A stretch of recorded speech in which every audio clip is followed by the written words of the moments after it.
એક શેઠ BMW GT લઈ અને મંદિરે દર્શન કરવા જતા હતા. ત્યાં બરોબર એક ભિક્ષુક યાચક જેવો એક છોકરો ઊભો હતો. ગાડીની સામે જોઈ રહ્યો, હાથ લાંબો નથી કર્યો, પણ શેઠને એમ થયું કે આને ગાડી બહુ ગમી છે. એટલે કાચ ઉતારીને પૂછ્યું કે બેટા ગાડી બહુ ગમી? અરે કે પણ શેઠ જોવો તો ખરા, જલાલો ગાડી છે, કે બેહવું છે. છોકરાને એમ થયું મારી જિંદગીનો ફેરો સફળ થઈ ગયો. છોકરો આવી અને ગાડીમાં બેઠો.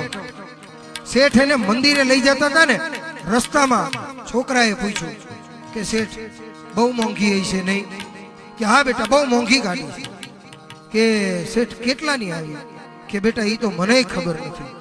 કે તમારી છે ને તમને ખબર નથી? કે ના, મારા ભાઈએ મારા જન્મ દિવસે મને આ ભેટ આપી હતી, એટલે આની કિંમત મને ખબર નથી. બે જણા મંદિરે ગયા, દર્શન કરી અને પાછા આવ્યા એટલે ઓલા શેઠે દીકરાને પૂછ્યું કે મને ખબર છે તે ભગવાન પાસે હું માંગ્યું?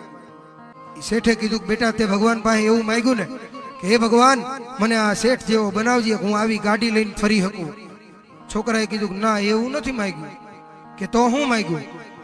કે મેં ભગવાન પાસે એવું માંગ્યું કે હે ભગવાન મને આ શેઠના ભાઈ જેવો બનાવજે કે હું મારા ભાઈને આવી BMW GT ભેટ આપી શકું.